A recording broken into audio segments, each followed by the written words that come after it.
बिस्मिल्लाहिर्रहमानिर्रहीम। अस्सलामुअलैकुम dear students and viewers, welcome to the channel. हमारे चैनल पे आप बेसिक स्टैटिस्टिक्स के हवाले से बुनियादी टॉपिक्स जो हैं इनको बड़ी आसानी से समझ सकते हैं और अपना नॉलेज अपडेट कर सकते हैं और आपके एकेडमिक्स में आपकी बहुत मददगार साबित हो सकते हैं। इसी सिलसिले में अब हमने एक और लेक्चर सीरीज स्टार्ट की है जो है रिग्रेशन एंड कोरिलेशन। ये बहुत बेसिक टॉपिक है, तकरीबन हर लेवल की जो स्टैटिस्टिक्स है मुख्तलिफ जगह उसमें पढ़ाया जाता है। आज हम डिस्कस करेंगे हिस्ट्री ऑफ रिग्रेशन, यानी रिग्रेशन की इब्तिदा किस तरह से हुई और रिग्रेशन की बुनियादी जो डेफिनेशन है वो क्या है।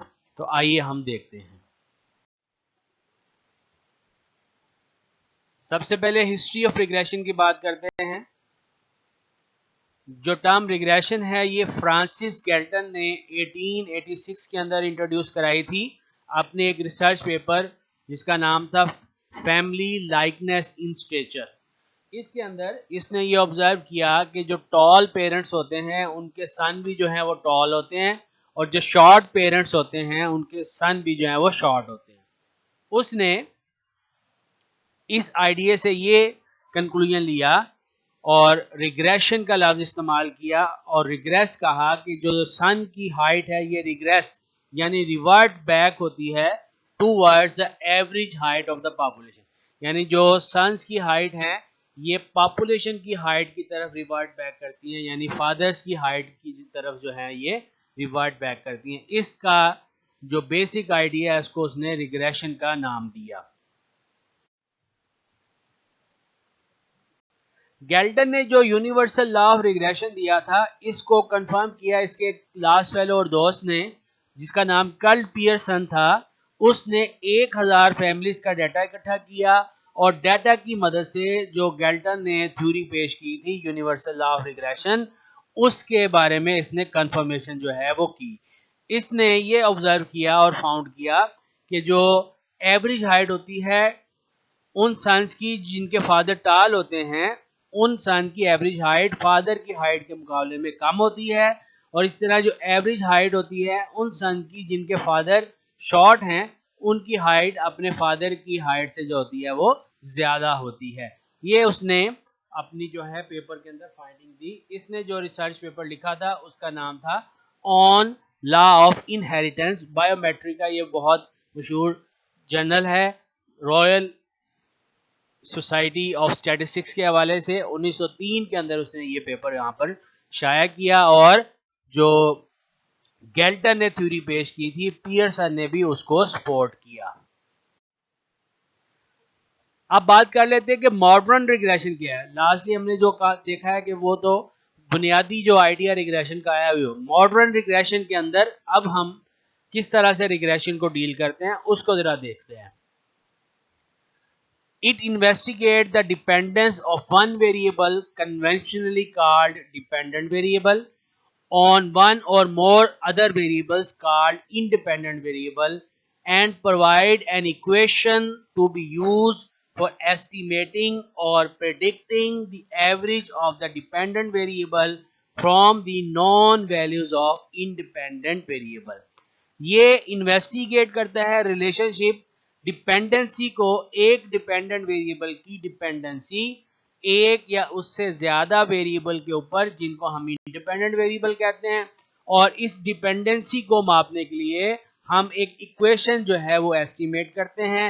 वो एस्टिमेटेड इक्वेशन जो होती है वो एस्टिमेशन या प्रेडिक्शन के लिए यूज होती है और हम प्रेडिक्ट करते हैं डिपेंडेंट वेरिएबल की वैल्यूज इंडिपेंडेंट वेरिएबल की वैल्यूज को इस्तेमाल करते हुए। यानी हमारा जो इंडिपेंडेंट वेरिएबल है उसकी वैल्यूज हमारे पास नॉन होती हैं, उसकी नॉन वैल्यूज को हम इक्वेशन के अंदर यूज करके अपने डिपेंडेंट वेरिएबल जो कि रैंडम वेरिएबल होता है उसकी वैल्यूज को एस्टिमेट या प्रेडिक्ट करते हैं। A variable whose variation we try to explain is a dependent variable. जिस वेरिएबल के हम अंदर हमने वेरिएशन को एक्सप्लेन करना है कि उसमें वेरिएशन किस वजह से आ रही है उस वेरिएबल को हम डिपेंडेंट वेरिएबल कहते हैं। while the independent variable is a variable that is used to explain the variation in dependent variable. और डिपेंडेंट वेरिएबल के अंदर वेरिएशन को एक्सप्लेन करने के लिए जो वेरिएबल इस्तेमाल किया जाता है, जिस वेरिएबल की मदद ली जाती है, उस वेरिएबल को हम इंडिपेंडेंट वेरिएबल कहते हैं. When dependency of variable is studied upon one variable, it is called simple regression or two variable regression. जब हम एक डिपेंडेंट वेरिएबल और एक इंडिपेंडेंट वेरिएबल को स्टडी करते हैं, इसको हम सिंपल रिग्रेशन का नाम देते हैं या इसको हम टू वेरिएबल रिग्रेशन भी कहते हैं. और जब हम डिपेंडेंसी देखते हैं दो या उससे ज्यादा वेरिएबल्स पर, तो ऐसी रिग्रेशन को हम मल्टीपल रिग्रेशन कहते हैं. रिग्रेशन की इसके अलावा भी बहुत सारी टाइप्स हैं, like curve linear, ridge regression, polynomial regression वगैरह, लेकिन वो अभी हमारा यहाँ पर सब्जेक्ट नहीं है. तो सिंपल बात ये है कि जब हम एक डिपेंडेंट और एक इंडिपेंडेंट को डील कर रहे हैं तो ये सिंपल रिग्रेशन कहलाती है. जब हमारे पास डिपेंडेंट एक है और इंडिपेंडेंट दो या उससे ज्यादा है तो वो मल्टीपल रिग्रेशन कहलाती है. अब यहाँ पे एक बहुत इंपॉर्टेंट कॉन्सेप्ट आ रहा है जो फर्क करता है बेसिकली मैथमेटिक्स में और स्टैटिस्टिक में. इसको हम कहते हैं डिटर्मिनिस्टिक वर्सेस प्रोबेबिलिस्टिक या स्टोकास्टिक मॉडल. पहले मैं बात करता हूं कि जो डिटर्मिनिस्टिक मॉडल है वो क्या चीज है.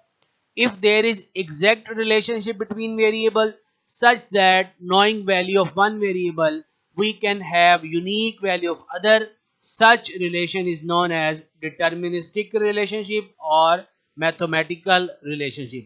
रिलेशनशिप ऐसा है कि एक वेरिएबल की वैल्यू आपको पता है तो दूसरे वेरिएबल की एग्जैक्ट और यूनिक वैल्यू आप उस रिलेशनशिप की मदद से बआसानी फाइंड कर सकते हैं. और हर दफा जब आप वही वैल्यू पुट करेंगे अपने वेरिएबल की तो जो रिजल्टेंट वैल्यू है वो सेम ही आएगी, उसके अंदर कोई भी वेरिएशन नहीं आएगी. फॉर एग्जांपल ये इक्वेशन कंसीडर करें y is equal to a plus B X. तो इसके अंदर जब हम x की कोई वैल्यू पुट करेंगे तो उसके अगेंस्ट हमारे पास y की एक यूनिक वैल्यू आएगी और हर दफा वही वैल्यू आएगी जो x की वो वैल्यू पुट करने पर आती है. कोई भी वेरिएशन इसके अंदर आपको ऑब्जर्व नहीं होगी. फॉर एग्जाम्पल इसकी जो बेस्ट एग्जाम्पल है आप वो ये देखें कि फ़ारेनहाइट और सेल्सियस के दरमियान रिलेशनशिप है. F is equal to 32 plus 9/5C. तो जब आप यहाँ पे सेंटीग्रेड में टेम्परेचर एंटर करेंगे तो आपको उसका कोरस्पॉन्डिंग फ़ारेनहाइट का टेम्परेचर मिल जाएगा. इस तरह अगर आप फ़ारेनहाइट का टेम्परेचर एंटर करेंगे तो आपको कोरस्पॉन्डिंग जो है सेल्सियस के अंदर टेम्परेचर मिल जाएगा और हर दफा वही सेम रिजल्ट आएंगे जो आने चाहिए. कोई वेरिएशन इसके अंदर आप ऑब्जर्व नहीं कर पाएंगे.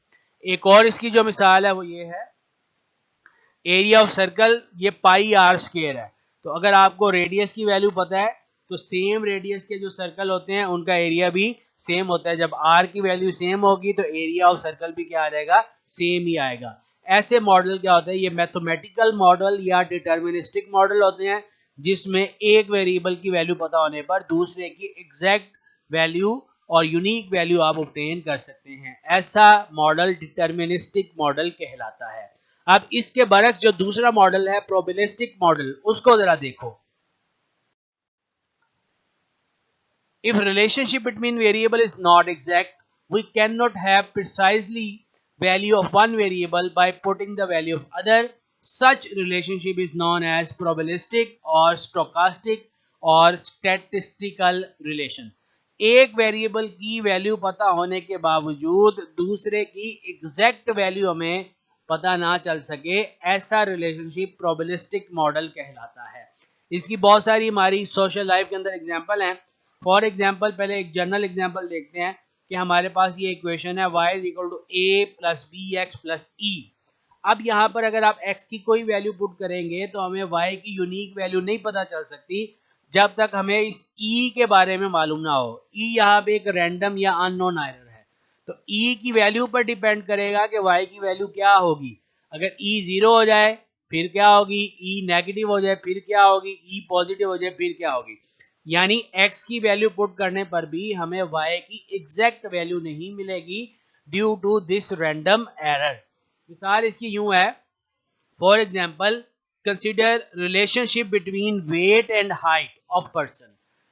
हमने एक रिलेशनशिप बनाया है किसी पर्सन्स की वेट और हाइट के दरमियान। अब हमें पता है कि तमाम लोग जिनकी हाइट सेम है उनका वेट सेम तो नहीं होगा। मसलन एक दो बंदे हैं, उनका दोनों की हाइट 6 फीट है, तो क्या दोनों का वेट सेम होगा?